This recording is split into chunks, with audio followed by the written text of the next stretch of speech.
Paano ka nga ba nakakasigurado na ang taong kasama mo ngayon, ang taong pinipili mo, ang taong akala mo mahal ka, sasamahan ka hanggang dulo? Gaano ka ba kasigurado na ang taong nangako sa'yo na in sickness and in health, in richer and in poorer, ay talagang tutuparin ang mga pangakong yon? Sa mundong napakahirap magtiwala at napakahirap humanap ng taong totoo talaga sa'yo, paano ka nga ba makakasigurado na ang pinagkatiwalaan mo, mahal kang totoo?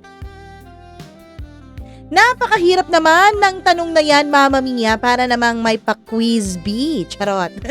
Hello sa inyong lahat. Welcome back dito sa ating channel. Kasama nyo ang inyong nag-iisang Mama Mia. And yes, today is recording day. So ang dami-dami nating tatrabahuin today. But don't worry, kahit marami tayong trabaho, rest assured naman na may upload na tayo araw-araw. Kaya eto na, huwag na nating patagalin pa ang ating tampok na kwento for today's video.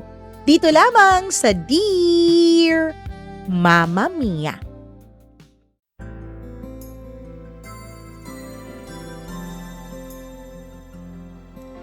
Marami ang walang kasiguraduhan dito sa mundo.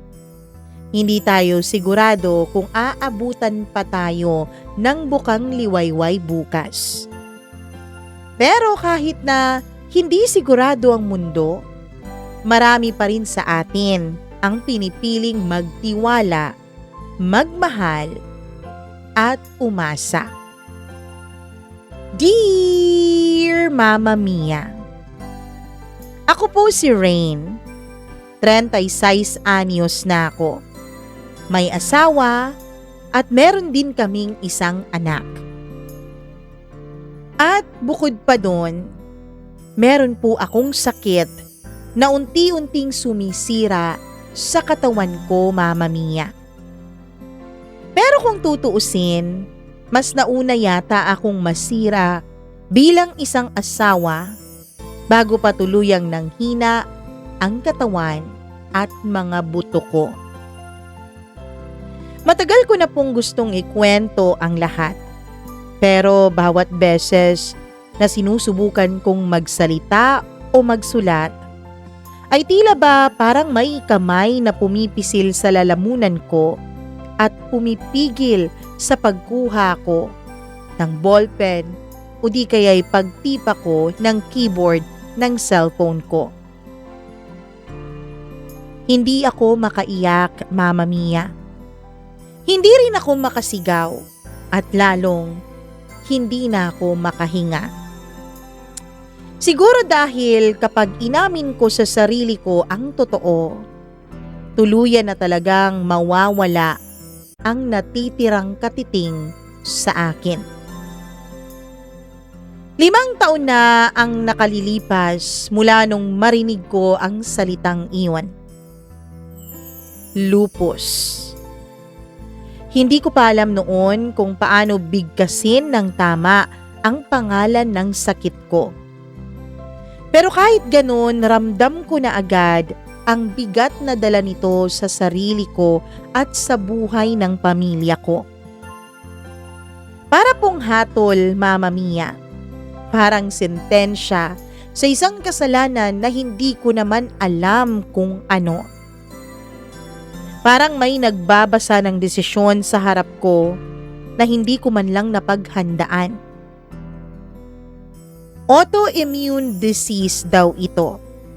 Iyon ang sabi ng doktor habang hawak-hawak ko noon ang kamay ng asawa kong si Ramil. Si Ramil ang lalaking pinangarap kong makasama hanggang sa aking pagtanda. Ang lalaking nangakong hinding-hindi ako iiwanan kahit magkanda puti-puti na ang mga buhok naming dalawa. Ang lalaking unang nagpunas ng luha ko nung malaman naming mahihirapan ako sa pagbubuntis ko sa anak naming dalawa.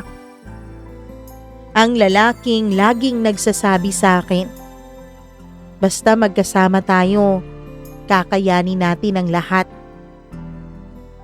Nakahawak siya sa kamay ko noon habang kaharap namin yung doktor. Mahigpit na mahigpit ang hawak niya sa kamay ko, na para bang sinasabi niya sa akin na hinding-hindi niya ako bibitawan kahit ano pa man ang mangyari. Pero ang hindi ko alam, Mama Mia, yun na pala ang huling beses na mahigpit niya akong hahawakan ng may buong pagmamahal. Nung una, Mama Mia, hindi naman po ganito ang lahat. Kapag nilalagnat ako, si Ramil ang nagbabantay sa tabi ko. Siya ang bumibili at nagpapainom ng mga gamot ko sa akin. Siya ang naglalagay ng basang bimpo sa noo ko. Halika na dito, mahal. Kayang-kaya mo yung sakit mo na yan, ha? Huwag kang mag-alala. Hindi kita pababayaan. Paulit-ulit niyang sinasabi ang mga salitang iyon. At dahil asawa ko na siya, Mama Mia, nangako na kami sa harap ng maraming tao, sa harap ng pari at sa harap ng Diyos na aalagaan at aarugain namin ang isa't isa kahit anuman ang mangyari. Kaya nga, sumandal na ako ng todo sa kanya. Hindi na ako nahiya.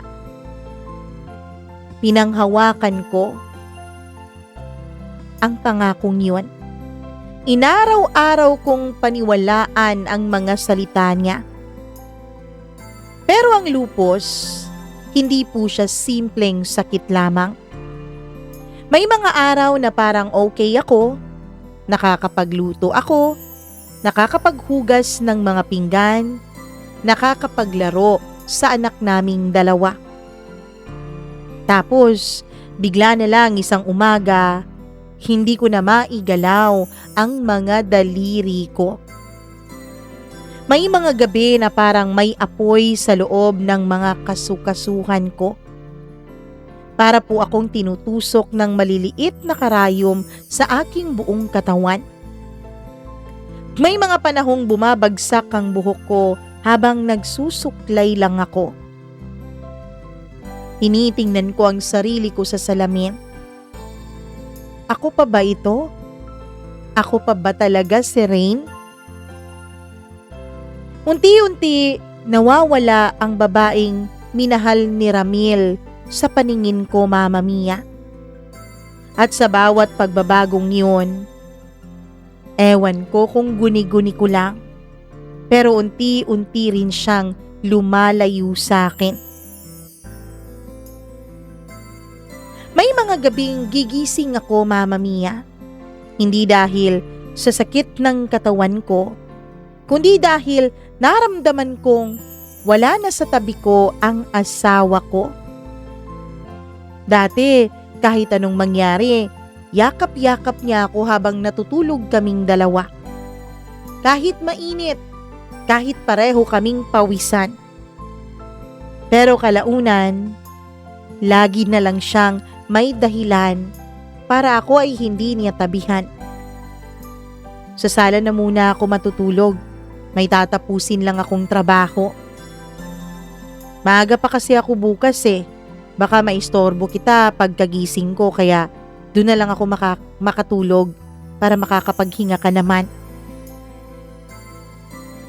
Yun, at iba't iba pang mga dahilan at palusot ang mga sinasabi niya sa akin para wag lang niya akong makatabi sa pagtulog.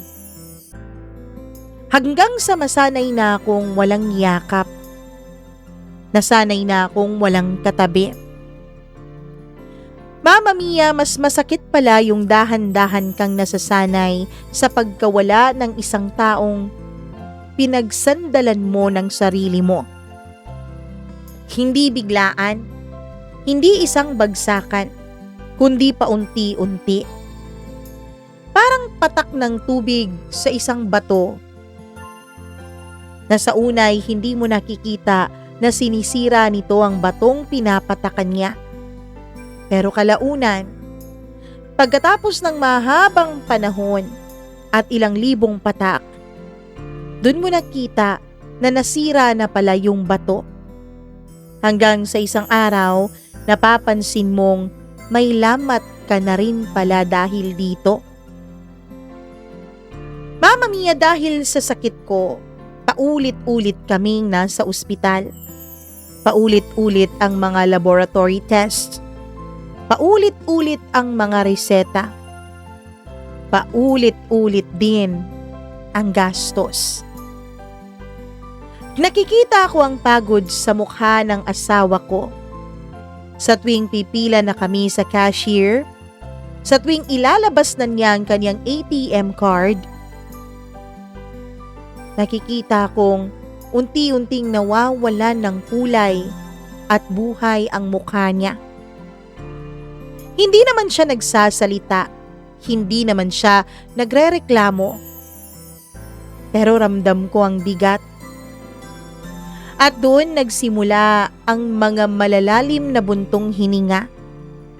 Ang mga titig na wala ng lambing.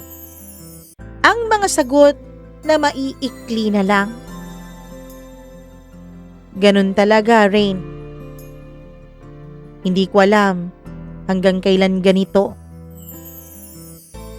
Yun ang isa sa mga sinasabi niya sa akin na kahit wala namang tinutumbok ay nasasaktan ako.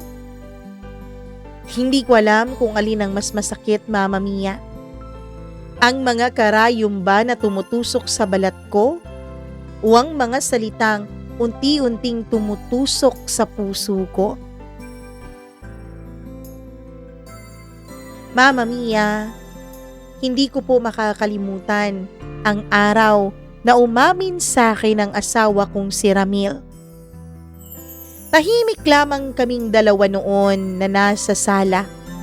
Ang anak naman namin ay natutulog na sa kwarto nito. Ako, nakaupo sa sofa. Hawak-hawak ko ang mga reseta ko. Siya naman ay nakatayo sa may bintana. Nakaharap sa labas. Na tila ba may tinitignan. Matagal siyang hindi nagsalita. Hanggang sa marinig ko ang mga salitang kahit kailan hindi ko inaasahan na mamumutawi mula sa kanyang mga labi. Rain, hindi ko na alam kung kaya ko pa. Mama Mia, parang huminto po ang mundo sa pag-ikot para sa akin nung marinig ko ang mga salitang yon. Pilit ko pang tinatanong ang sarili ko kung narinig ko ba talaga yun o guni-guni ko lang. Ubunga lang ng imahinasyon ko. Anong ibig mong sabihin? Mahina akong tanong. Paulit-ulit na lang tayo sa ospital eh. Paulit-ulit na lang yung gastos. Paulit-ulit ka na lang nagkakasakit. Hindi ka naman umaayos. Rain, kasalanan ba kung gusto ko namang mabuhay ng normal? Normal? Hindi pala normal ang buhay namin para sa kanya. Normal. Yun pala ang gusto niya. Isang buhay na walang maintenance, walang emergency room, walang mga laboratory test, walang asawang may malalang sakit. Hindi ko alam kung paano ako huminga noon. Pakiramdam ko, Mama Mia, buhay pa naman ako. Pero may parte sa akin na tuluyan nang namatay matapos kong marinig ang mga salitang iyon mula sa kanyang bibig. Hanggang sa lumipas ang ilang linggo matapos ang masakit na pag-uusap naming iyon.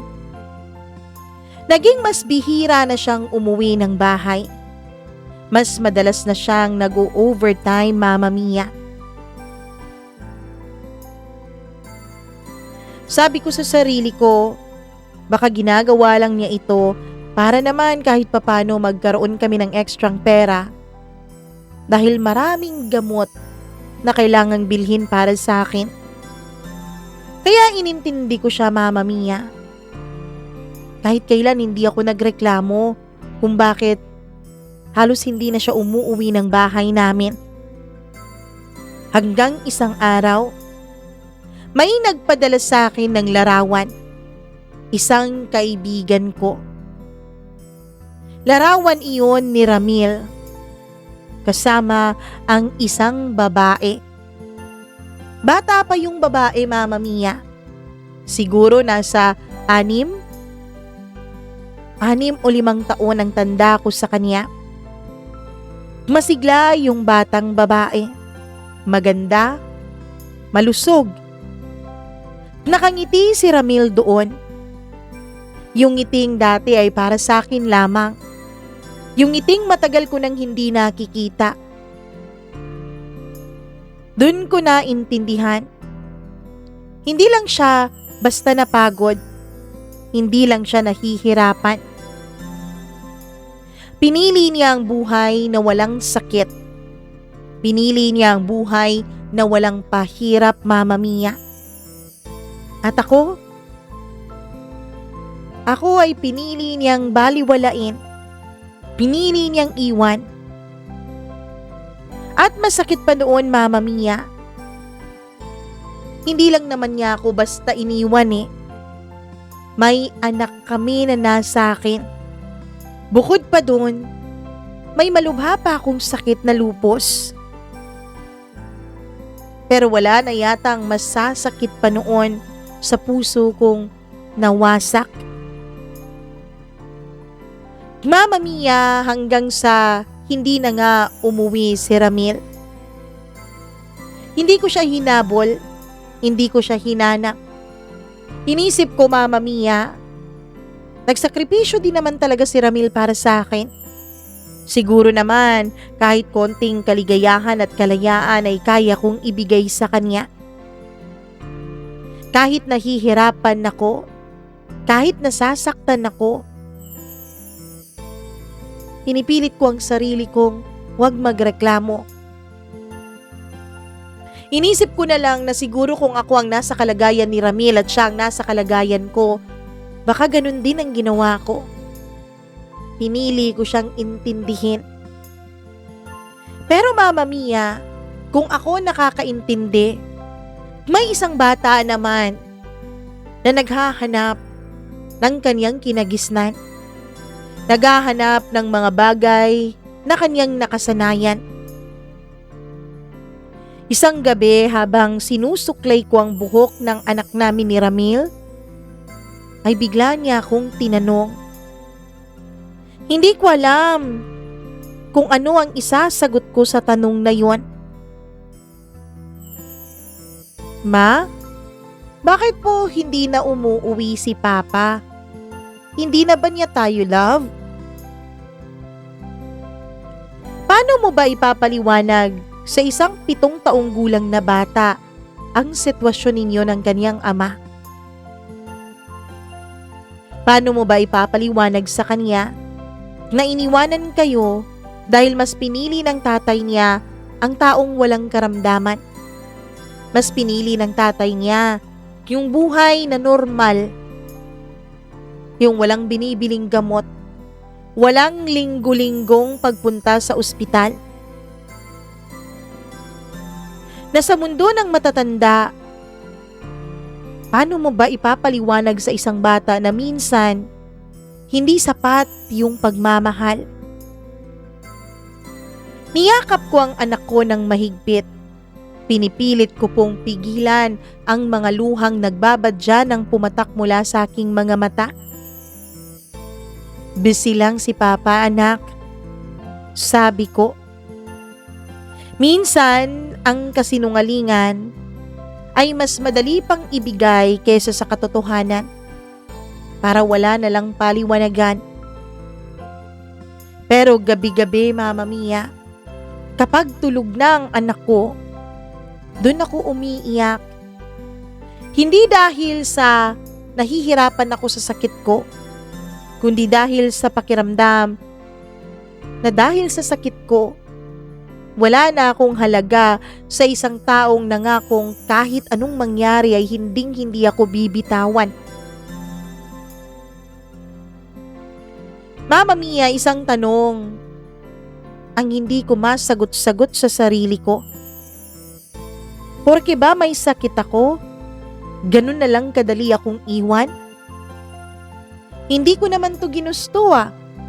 Kung papipiliin lang ako, hindi ko naman gugustuhin na magkaroon ng ganitong klasing sakit. Hindi ko pinili ang lupus. Kung tutuusin, parang sa dinami-dami ng tao sa paligid ko, ako yata ang napili ng lupus.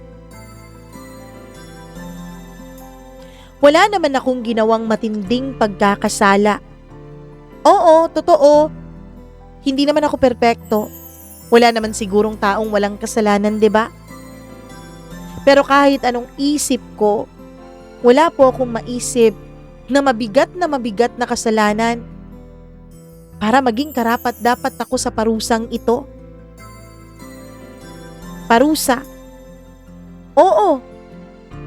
Pakiramdam ko parang ako ang naparusahan. Parang ako ang naging pabigat. Parang ako ang naging problema.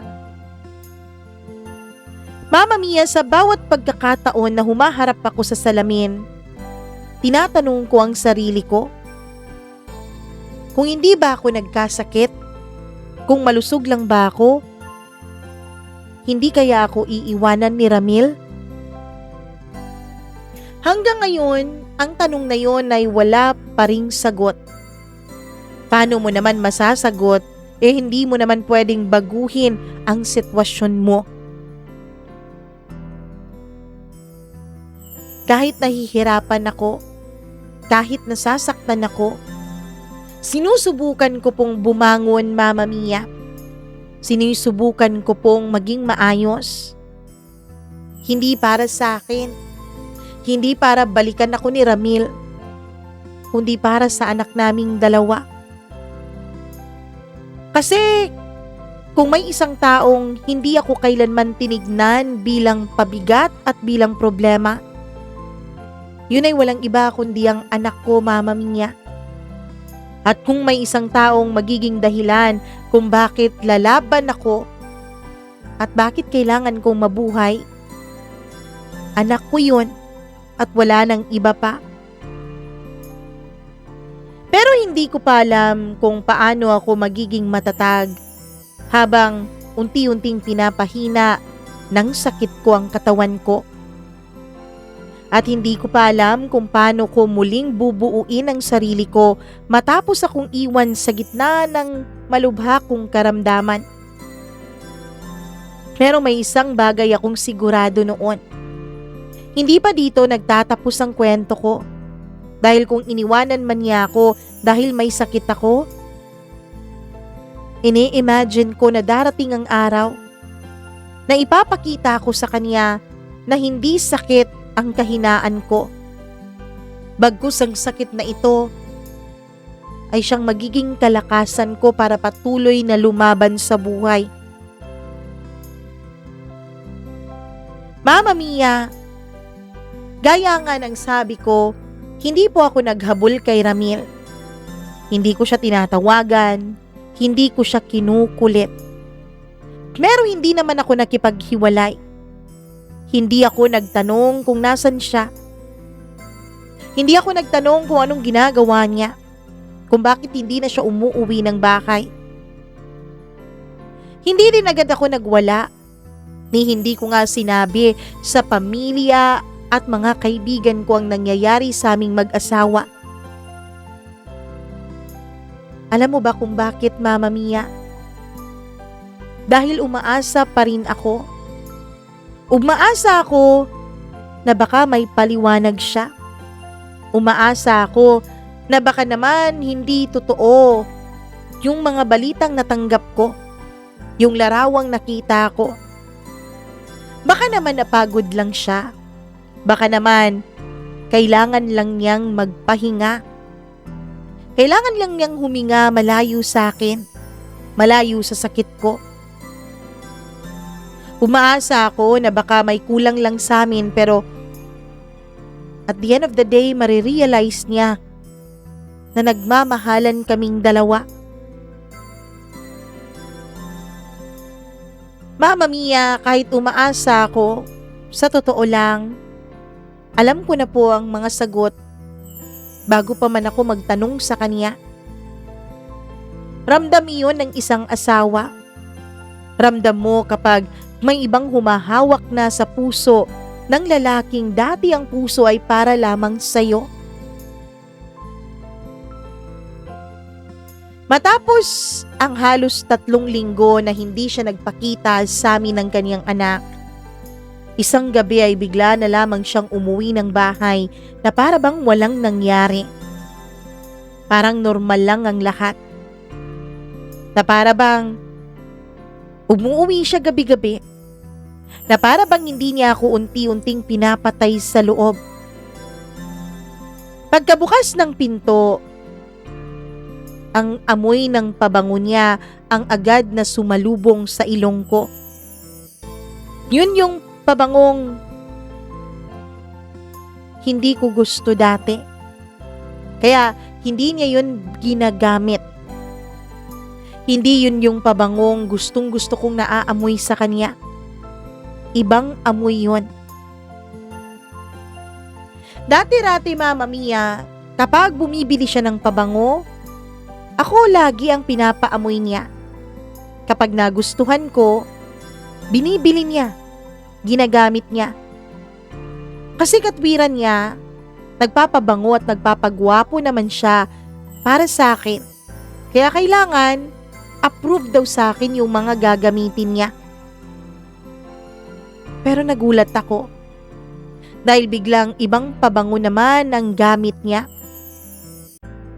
Iniisip ko, baka iba ng babae ang ini-impress niya.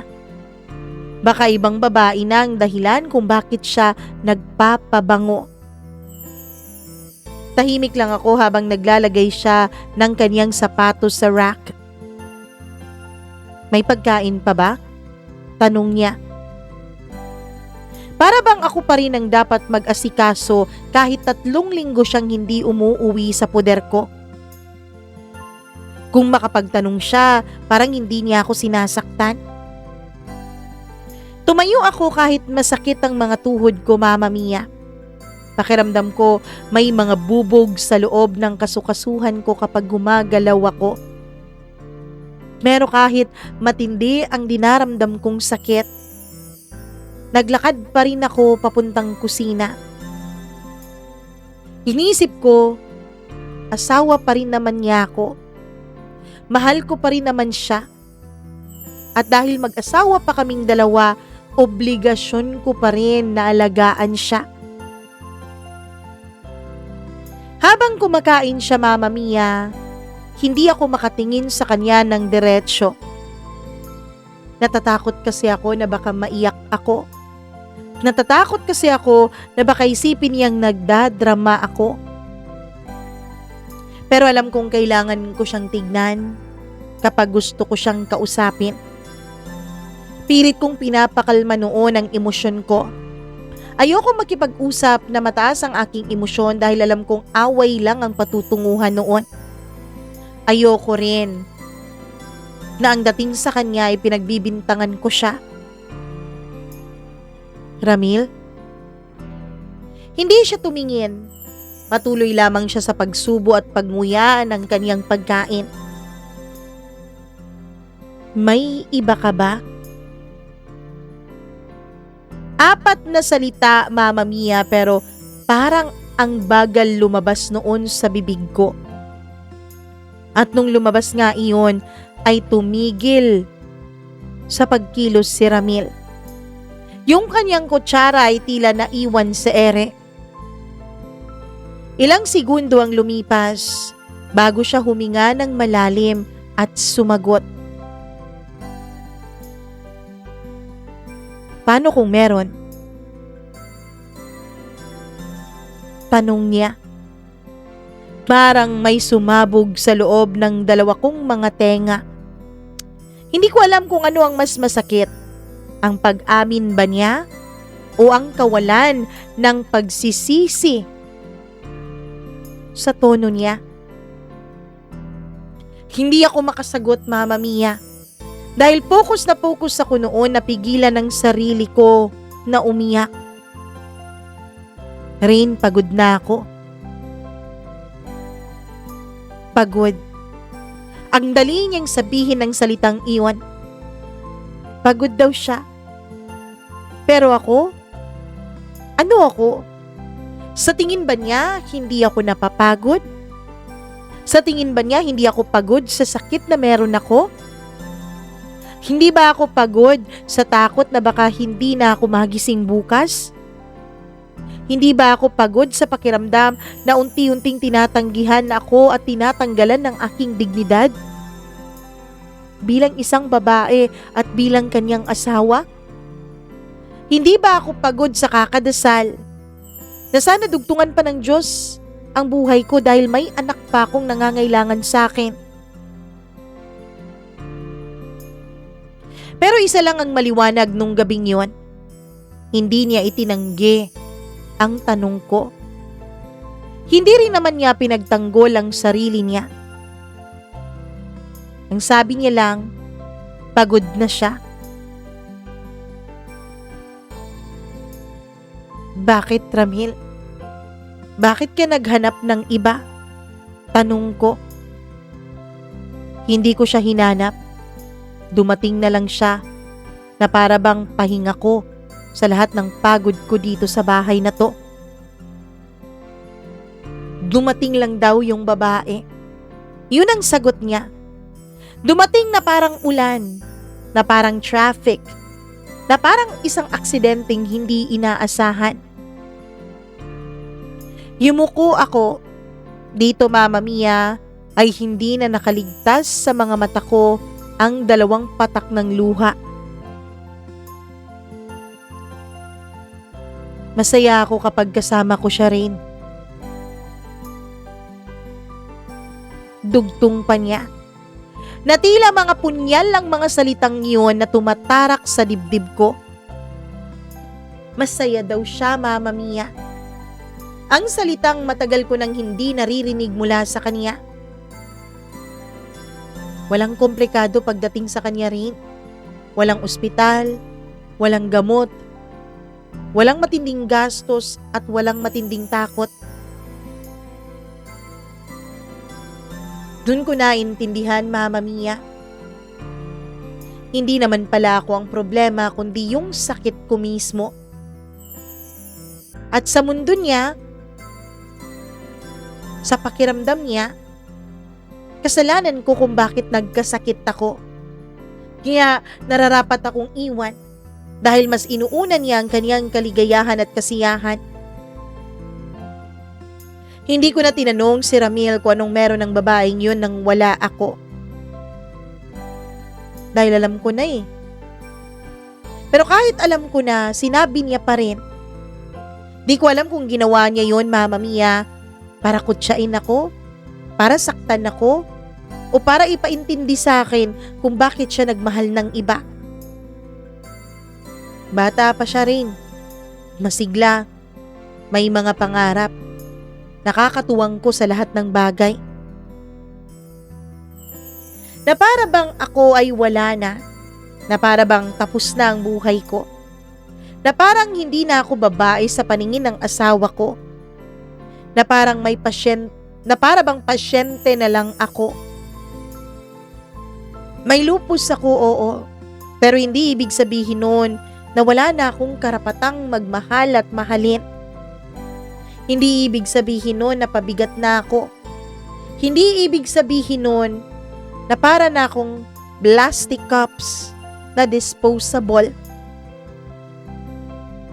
Pero paano ko nga ba kukumbinsihin si Ramil, Mama Mia, kung yun na ang nasa isipan niya? Na ganun na lang ako para sa kanya. Isang disposable. Ang pag-alis niya, ang pag-e-empake niya ay wala pong drama. Walang naging sigawan dahil pinipilit kong pigilan ang sarili ko.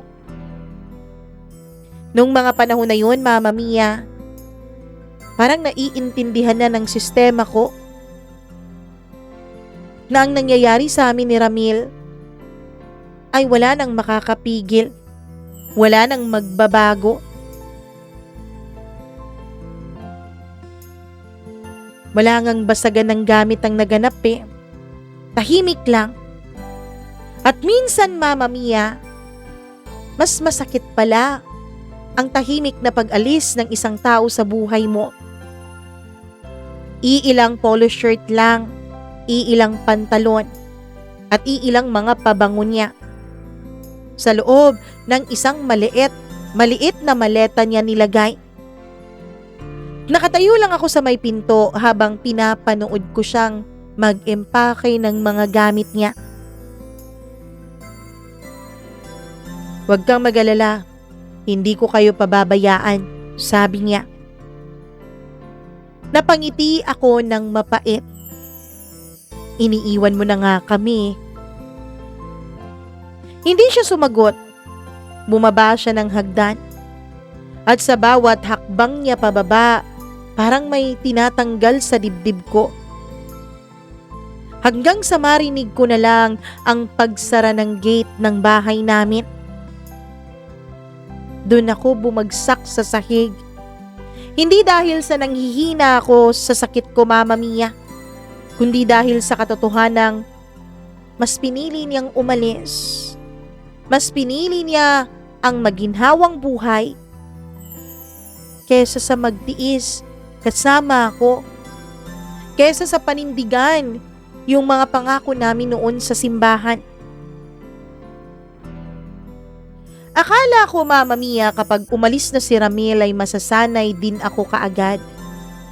Pero hindi pala. May mga umaga na gigising ako at hahanapin ko siya sa tabi ko. May mga gabi na maririnig ko ang tunog ng motor sa labas at aasa ako na baka siya yun. Pero wala. Tanging katahimikan lamang at ang tunog ng sarili kong paghinga. Pagkatapos ng isang buwan, dumating ang unang matinding atake ng sakit ko, Mama Mia. Namaga ang mga kamay ko na tila nasusunog. Hindi ko maigalaw ng maayos ang mga daliri ko. May mataas akong lagnat sa loob ng 3 araw. Walang maghahatid sa akin papuntang ospital. Walang magbabantay sa akin habang tinuturukan ako ng dextrose. Ako lang. At ang kapatid kong napilitang mag-leave sa trabaho para samahan ako. Doon ko naramdaman ang tunay na takot, Mama Mia. Hindi yung takot na baka mamatay na lang ako anumang oras, kundi yung takot na mabuhay mag-isa. Nakakatakot pala yun. Isang gabi, nadatnan ko ang anak kong umiiyak sa loob ng kwarto niya. Akala ko, Mama Mia, tulog na siya. Pinuntahan ko lang siya para sana asikasuhin ang mga gamit niya kinabukasan sa school. "Anak, anong nangyari? Bakit ka umiiyak?" "Mama, may iba na po ba si Papa?" Parang may kutsilyong tumurok sa dibdib ko. Aha? Bakit mo naman naitanong yan?" "Sabi po kasi ng kapitbahay natin, kaya hindi po umuwi ang Papa dahil may iba na siya." Minsan, Mama Mia, ang mundo hindi marunong mag-ingat sa damdamin at puso ng isang bata. Agad kong niyakap ang anak ko. Kita ko na kasi na namumugto ang mga mata niya. Tanda na kanina pa siya umiiyak. "Anak, tatandaan mo ha? Kahit anong mangyari, mahal ka ng Papa mo. Yun lang ang nasabi ko sa anak ko. Hindi ko masabing mahal kami ng papa niya dahil hindi naman na ako kasali sa pagmamahal na yon. Hindi ko masabing mahal pa ako ni Ramil. Pero alam ko, bilang isang ama, mahal pa rin niya yung anak naming dalawa. Kahit papaano, naniniwala pa rin akong mahal niya pa ang anak namin. At doon ako kumakapit, Mama Mia. Isang gabi habang nakahiga ako at masakit ang buong katawan ko, hindi ko mapigilang tanungin ng Diyos. Kasalanan ko po ba lahat ng ito? Kung malusog ba ako, buo pa kaya ang pamilya ko? Kung wala ba akong sakit na lupus, mas pipiliin ba niya ako? Hindi ba siya makakahanap ng iba? Hindi ba siya makakahanap ng saya at kaligayahan sa piling ng ibang babae? Pero habang iniisip ko yun, tila may isang maliit na boses sa loob ko ang sumasagot.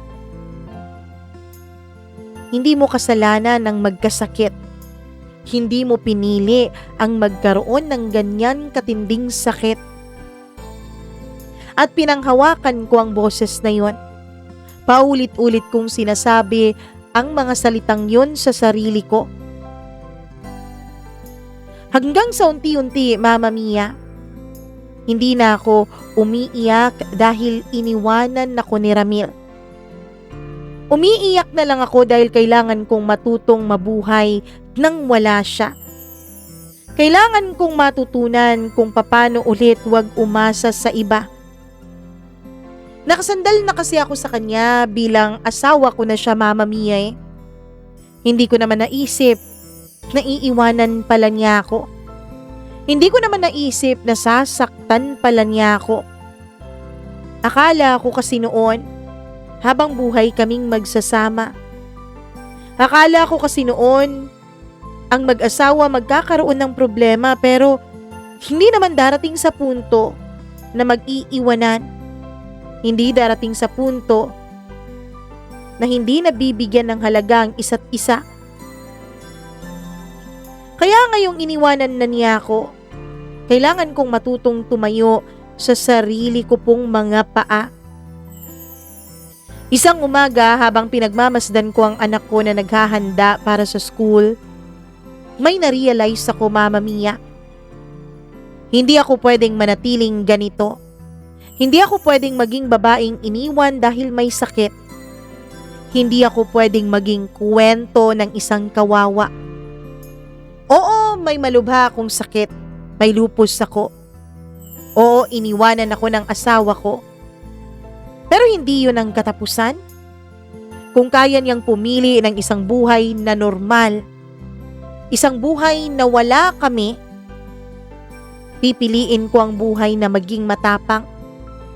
At kung akala niya mahina ako dahil may sakit ako, nagkakamali siya. Dahil ang babae kapag nasasaktan, kahit na lugmok siya, hanggat buhay siya, pwede pa rin siyang bumangon. At kapag ang isang babae na inabandona, iniwanan at pinagpalit sa iba, kapag yun makabangon, hinding-hindi na yun magiging katulad ng dati. Akala ko, Mama Mia, ang pinakamahirap na dadaanan ko na parte ng buhay ko ay yung pag-alis niya. Pero hindi pala. Ang pinakamahirap ay ang mga sumunod na mga buwan. Dahil dun ko naranasan ang totoong realidad. Bills, reseta, tuition, at katahimikan. Katahimikan mula sa mga dating kaibigan na akala mo totoo, na akala mo tutulungan ka. Tunay nga pala ang sinasabi nila, Mama Mia, na kapag nasa bingit ka na ng kahirapan, dun mo malalaman kung sino lang talaga ang tunay na nagmamahal at nagmamalasakit sa'yo. O kung meron man, dun mo matututunan at dun mo malalaman ang totoo. Mama Mia, 2 buwan matapos siyang umalis, ay tumigil ang kanyang padala. Nung una may konting sustento pa naman. Hindi kalakihan pero sapat na para sa groceries at baon ng anak namin. Pero isang araw, wala nang pumasok sa account ko. Iniisip ko na baka na-delay lang. 1 linggo, 2 linggo ang lumipas, ngunit wala pa rin. Kaya nag-text na ako. Ramil, wala pang pumapasok. Wala pa yung padala mo. Seen lang yung message na yon. Walang reply. Sa pangalawang message ko siya sumagot. Marami rin akong gastusin dito, Rain. Hindi lang naman kayo ang obligasyon ko. Hindi lang naman daw kami. Na para bang hindi niya kami pamilya. Parang responsibilidad na lang kami na pwede niyang ipagpaliban. Mama Mia, ayoko sanang magmakaawa. Pride na lang kasi ang meron ako eh. Pero para sa isang ina, kailangan niyang gawin yun hindi para sa sarili niya kundi para sa anak niya. Tinawagan ko si Ramil. Sumagot siya pero maingay yung kanyang background. May tumatawa. Babae yung tumatawa sa kabilang linya. Oh, anong kailangan mo? Naiirita niyang tanong sa akin. Pang tuition ng anak mo. At may check-up ako sa Friday. Tahimik siya sandali. Titignan ko kung may maibibigay ako, pero wala akong ipapangako. Mama Mia, parang naiinis na naiirita yung tono niya. Hindi ko alam kung yun ba ang mas masakit o ang katotohanan na kailangan ko pa siyang paalalahanan sa kanyang mga obligasyon bilang isang ama. Isang araw, hindi ko po sinasadyang makita sila. Pero siguro, may mga pagkakataon na pinapakita at pinapamukha sa iyo ng tadhana ang kailangan mong makita para magising ka na. Nasa mall kami noon ng anak ko. Kailangan kong bumili ng gamot. Mabagal ang lakad ko noon dahil masakit na naman ang mga tuhod ko. Bigla kong narinig ang isang boses na sobrang pamilyar sa akin. Yung tawa niya. Yung tawang dati, ako ang dahilan. Paglingon ko, si Ramil nga ang nakita ko. At katabi niya ang isang babae. Mama Mia, nung nakita ko yung babae sa malapitan, doon ko napagtanto na hindi lang siguro 5 taon ang tanda ko sa kanya. Siguro 10 taon. Maputi siya, mahaba ang kanyang buhok. Walang bakas ng eye bags ang kanyang mga mata. Walang bakas ng pagod ang kanyang mukha. Walang bakas ng sakit ang kanyang buong katawan. Nakasuot siya ng fitted dress habang ako naka-loose blouse para itago ang namamaga kong katawan. Magkahawak sila ng kamay na tila ba ipinangangalandakan na talaga ni Ramil sa lahat.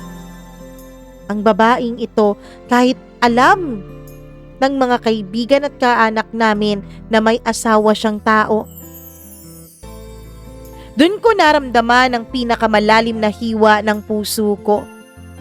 Hindi dahil may iba na siya, kundi dahil nakita kong masayang-masaya siya kahit wala na ako. Ang kasiyahang yun ay ang nagiging dahilan na wala na siyang pakialam na mahusgahan ng mundo. Napansin niya ako. Nagulat siya, Mama Mia, yung gulat na parang nahuli kang may ginagawang masama. Pero kahit ganoon ay hindi pa rin niya binibitawan yung kamay ng babae. Lumapit siya. Rain, hindi ko alam kung saan ako kukuha ng lakas.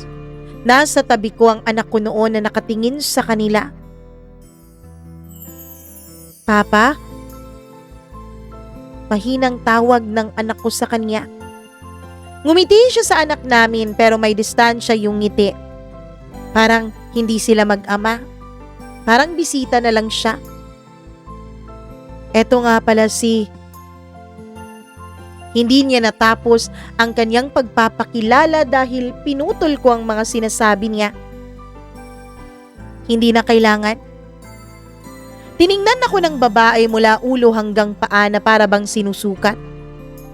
Para bang tinatanong niya sa isip niya na, eto na ba yung iniwanan mo? At sa unang pagkakataon matapos ang maraming buwan, nakaramdam ako ng pangmamaliit sa sarili ko. Mama Mia, para bang talunan ako sa tingin ng babaeng yun. Pag-uwi namin, syempre pinipigilan ko pa rin ang sarili kong maiyak. Tahimik lamang ako. Nakaupo ako sa gilid ng kama habang ang anak ko ay tahimik lang din. Mama, yun na po ba yung sinasabi ni Aling Betty? Na ibang babae ni Papa? Hindi ako sumagot.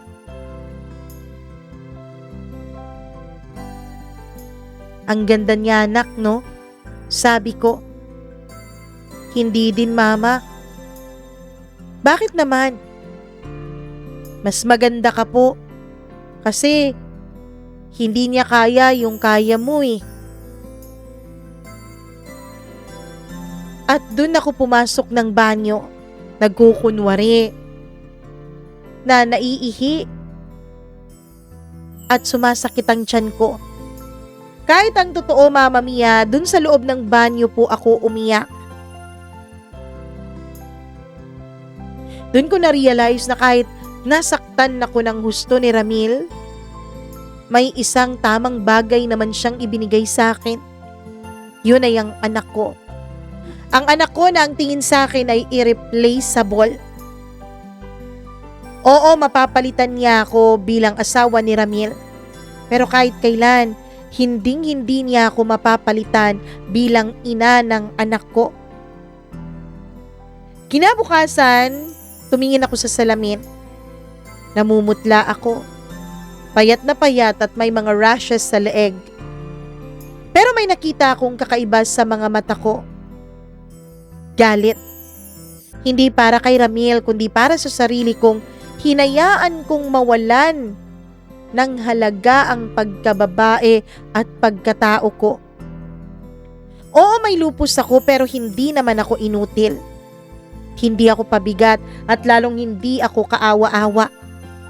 At kung hindi niya ako kayang panindigan, hindi niya kayang panindigan yung pangako niyang in sickness and in health, ako, kaya kong gawin yun para sa sarili ko.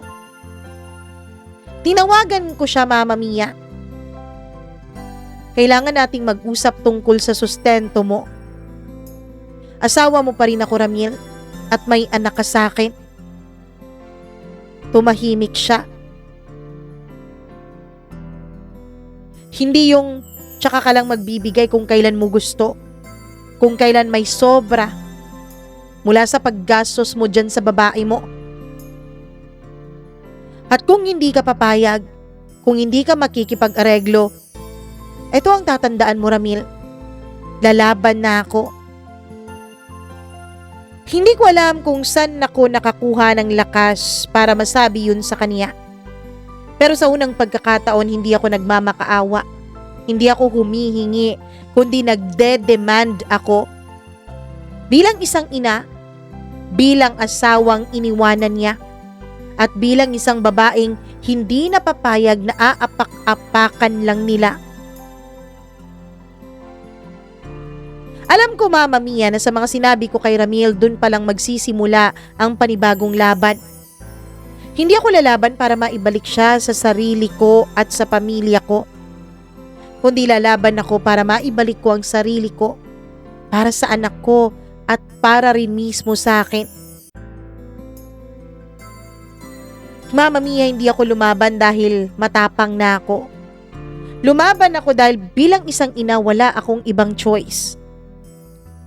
Kinabukasan matapos kong sabihin sa kanyang lalaban ako, nanginginig pa rin ang kamay ko habang hinahawakan ng cellphone ko.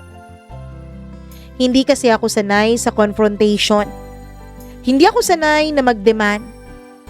Mas sanay po akong magtiis. Mas sanay po akong umintindi. At mas sanay ako na ako lagi ang nag-a-adjust. Pero ngayon, kung hindi ako kikilos, alam ko na ang anak ko ang magiging kaawa-awa. Hindi ko aakalaing darating ako sa puntong pupunta ako sa barangay para ireklamo ang sarili kong asawa. Habang nakaupo ako sa puting monoblock chair, ramdam ko ang kirot sa balakang ko. May flare na naman ang lupus ko. Laging ganun lalo na kapag nasistress ako. At sobra akong stress noon, Mama Mia. Tinawagan siya ng barangay. Hindi siya sumipot sa unang schedule. Hindi rin sa pangalawa, pero sa pangatlo ay dumating siya. Kasama pa talaga ang makapal na mukhang babaeng yon. Hindi ko alam kung bakit kailangan niya itong isama. Siguro para ipakita sa akin na final na yung desisyon niya. Siguro para ipamukha sa akin na may kapalit na talaga ako sa buhay niya. Naupo silang dalawa sa kabilang side ng mesa. Hindi niya ako tinitingnan. Parang ako pang nakakahiya. Magkano ba ang kaya mong ibigay buwan-buwan para sa asawa at anak mo? Tanong ng kapitan. Tahimik siya. 5,000. Sabi niya. Parang natawa ako sa loob. 5,000? Hindi pa kasama doon ang check-up ko. Hindi pa kasama doon ang gamot ko. Hindi pa kasama doon ang mga projects ng anak ko. Hindi sapat yun, sabi ko. Tumingin siya sa akin. Hindi ko responsibilidad ang sakit mo rin. Parang may humampas sa batok ko nung sabihin niya yun, Mama Mia. Hindi niya raw responsibilidad ang sakit ko. Yung lupus ko. Anak lang daw namin ang responsibilidad niya. Pero di ba, Mama Mia, responsibilidad din naman niyang panindigan ang mga pangako niya, lalo pat nakakontrata naman yun. May marriage certificate kami. In sickness and in health. Naalala ko ang wedding vows namin. Sa simbahan habang umiiyak ako sa saya. Hindi ko alam na hindi ko pala dapat pinaniniwalaan ang mga vows na yun. Mister, hindi mo pwedeng sabihin na hindi mo responsibilidad ang sakit ng asawa mo. Kasi kahit may bago ka na, sabi ng kapitan na tinitigan pa ng masama yung babae, responsibilidad mo pa rin ang asawa mo hanggat hindi pa naaanal yung kasal ninyo. Natahimik si Ramil, Mama Mia. Buti na lang at babae yung kapitan namin. Buti na lang at legal wife din siya. Kaya naiintindihan niya ako. Pero paano naman ako? Paano tong magiging anak naming dalawa? Huwag kang makisali dito kung ayaw mong mabulok ka sa kulungan. Lalo pat dito mo inamin na magkakaanak na kayo, 'di ba? Pwede ko kayong idemanda kung gugustuhin ko. Mama Mia, pag-uwi ko, binuksan ko ang notebook ko. Sinulat ko lahat ng gastusin. Gamot, check-up, baon, kuryente, tubig, pagkain. Pagkatapos, pati na rin yung baon, pamasahe, at ng kung ano-ano pa para sa anak namin. Matapos ang 2 araw ay nagkita ulit kami sa barangay. But this time, Mama Mia, tumawag na ako ng tulong mula sa DSWD. Nagulat pa si Ramil nung makita niyang marami kami sa loob ng opisina ng kapitan. Kumuha din po ako ng abogado ayon na rin sa payo ng kapatid ko. Ano to? Ambush ba to? Sabi niya. Hindi to ambush. Kailangan ko lang makasigurado, Ramil. Mama Mia, ang sakit-sakit noong mga panahon na yon ng katawan ko. Nag-flare up na naman ng lupus ko dahil sa stress ko. Pero pinigilan kong ngumiwi. Pinigilan kong indahin ng sakit. Nandito ako, hindi lang bilang isang babaeng may sakit, kundi bilang isang ina. Mama Mia, handa ako sa pagkakataong ito. Ayon na rin sa sinabi sa akin ng abogado. Oo, yung mga dating payslip ni Ramil. Tinawagan ko rin ang HR nila sa opisina. Kumuha ako ng copy ng mga payslip niya sa online. Binigay naman nila Mama Mia dahil alam nilang legal wife ako ni Ramil. Yun ang kapangyarihan ng isang totoong asawa. Hindi yung asawa-asawa lang. Pagdating ko sa barangay ay handa lahat ng mga papeles at ebidensya ko. Dito pinaliwanag ng abogado kay Ramil. Totoong pwede ko silang kasuhan. Bakit mo to ginagawa sa akin? Tiniis ko naman ang ilang buwan yung sakit mo ah. Anong gusto mo, Ramil? Ipagpapasalamat ko pa yun? Iniwanan mo rin naman kami. At isa pa, responsibilidad mo yun. Hindi ko dapat ikakahiya yun. At hindi ko dapat tinatanaw na utang na loob yun sa'yo. Kung ayaw mong magbigay ng tamang sustento para sa akin at sa anak mo, tablahan na lang tayo, Ramil. Tatablahin ko talaga kayo. Kakasuhan ko kayo. At makukulong kayong dalawa at mawawalan ka ng trabaho. Yun ba ang gusto mo? Mama Mia, nainis sa akin si Ramil. Pero wala siyang ibang nagawa. Agad-agad sa loob ng barangay ay nagkaroon kami ng kasunduan na notaryado ng abogado ko. Ang kasunduan, 50% ng lahat ng income ni Ramil ay sa amin ng anak niya. Buti nga 50% lang ang hinihingi ko eh. Di ba nga, dapat automatic talagang 50% ang sa akin kasi conjugal property naman yun? Pero hindi naman po ako swapang. Ang gusto ko lang ay yung para sa anak ko. Kaya 50% lang ang kinuha ko. 40% ang buwan ng sahod ni Ramil. Hindi pa kasali doon ang mga allowances, pati na rin ang mga incentives. Lahat yun, pati na rin future pagkakakitaan niya. 50% dapat ang sa akin. Dahil kung hindi, ide-demanda ko silang dalawa. Walang nagawa si Ramil kundi ang pumayag sa mga kondisyon ko, Mama Mia. At dahil malaki-laki na ang nakuha ko kay Ramil, dito ko na sinimulan ang maliit kong negosyo. Negosyo, Mama Mia, na online lang naman. Hindi kasi ako makapagtrabaho dahil sa sakit ko. At hindi rin pwede dahil walang mag-aalaga at maiiwan sa anak ko. Mama Mia, sa ngayon, tinutupad pa ni Ramil ang lahat ng obligasyon niya sa amin. Wala na akong pakialam kung magalit siya sa akin. Wala na akong pakialam kung anong mangyayari sa amin bilang mag-asawa. Sabi ko sa kanya kung gusto niya, mag-file siya ng annulment. Pero hindi ko isusuko ang karapatan ng anak ko at ang karapatan ko bilang asawa niya hanggat hindi pa napapawalang bisa ang kasal naming dalawa. Hindi ko alam kung kakayanin ni Ramil na mag-file ng annulment. Ang alam ko kasi wala ding trabaho yung babae. Kaya saan sila kukuha ng pera? Ako naman, Mama Mia, sa awa ng Diyos, patuloy pa rin akong lumalaban sa sakit ko. Pero hindi na ako masyadong nahihirapan ngayon pagdating sa pinansyal na pangangailangan. Naging maayos kasi ang online business ko, Mama Mia. Kumikita ito ng hanggang 6 na digits sa isang buwan.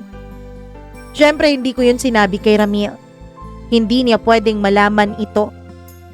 Ang kinikita ko doon ay sinisave ko para sa future ng anak ko at para na rin kung ano man ang mangyari sa sakit kong ito.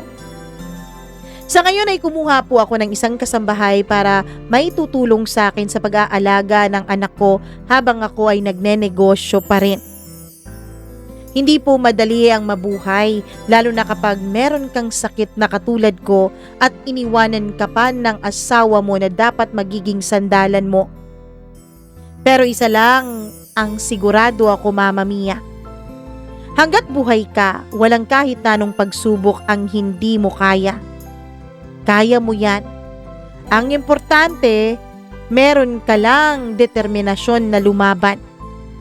Gaya ako, ang ginamit kong determinasyon at inspirasyon ay ang anak ko. At dahil sa anak ko, Mama Mia, bumabangon ako sa araw-araw. Wala na akong pakialam kung meron o wala mang magmamahal pa sa akin. Ang importante sa akin ngayon bilang isang ina ay ma-secure ko ang kinabukasan ng anak ko. Maraming salamat po, Mama Mia, dahil isa po ang inyong programa sa nagiging inspirasyon ko araw-araw. Dito ko nakikita at naririnig na marami palang mga matatapang na babaeng katulad ko. Hindi man kami pare-pareho ng mga pinagdadaanan, pero pare-pareho naman kaming handang ipaglaban ang aming mga karapatan. Hanggang dito na lamang po at maraming salamat. Patuloy na nakikipaglaban sa buhay, Rain.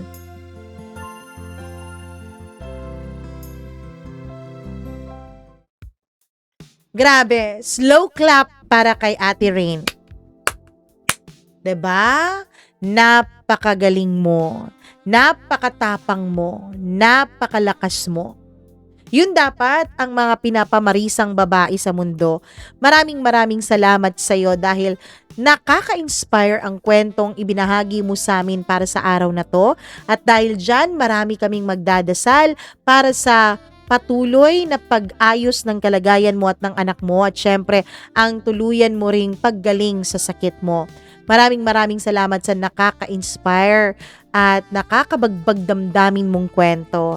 Sa mga nanonood ngayon at nakikinig, syempre alam ko naman na na-inspire kayo kaya gawin natin, i-inspire din natin yung iba. Ibahagi din natin sa ibang napakagandang kwentong ito ni Ate Rain, okay? Like at share this video. Huwag mong hahayaan na hindi ka makapag-share at hindi ka makapag-like. Grabe ka naman. At pagkatapos mong i-like at share, please do subscribe to this channel and click the notification bell para lagi ka pong updated kapag meron tayong mga magagandang kwento na ini-upload. At syempre, speaking of magaganda at gwapo, wala nang mas gaganda at mas gugwapo pa sa ating mga members na bukod sa atin pong mga subscribers, talagang nagpa-member pa. As of now, meron na po tayong 15 members. Grabe, 15 na po. Hi ako kay Miriam Gutierrez. Hindi pa pala counted si Miriam kahapon nung nabasa ko ito. Ngayon, counted na siya kaya 15 na sila. Maraming salamat. Rose Arevalo, Mary Ann Heneza, Marlia Giana Shane. Hello rin ako kay Rico Sedanco, Colleen Bueno, Gimaras Girl, Benson Boyser, Smackdax, Diane Martinez, Maria Elena Abe. Hello rin kay Maureen Tugab, kay Gail Easy, kay Mila Raduban at Freaky. Maraming thank you sa pagmamahal at syempre sa inyong pagtatangkilik dito sa ating program. At meron din namang tumatangkilik sa atin kahit na hindi alam kung paano mag-join bilang member o hindi pa makakapagpa-member ngayon, lagi naman kayong nandito kaya maraming salamat. Hi ako kay Rona Lee Bebero, maraming salamat. OFW Diaries, silent listener daw siya. Ayun, maraming salamat sa'yo. Ma'am Judith McGovern, thank you very much. Hello din ako kay Annalie Inting. Kay Liza Picayo, hello, maraming salamat. Hello din ako kay Flor Delphine at sa inyong lahat na nakikinig sa atin. Thank you very much po. Kung meron po kayong kwento na maganda, nakaka-inspire, nakakainis, nakakatuwa o kahit na ano pa mang emosyon ang pwede naming maramdaman sa kwentong yan, feel free to share that to us. Email lamang po, mamamia.cdo0317@gmail.com. Mag-ingat po kayo palagi. Ako pong muli si Mama Mia. Mwah! Bye!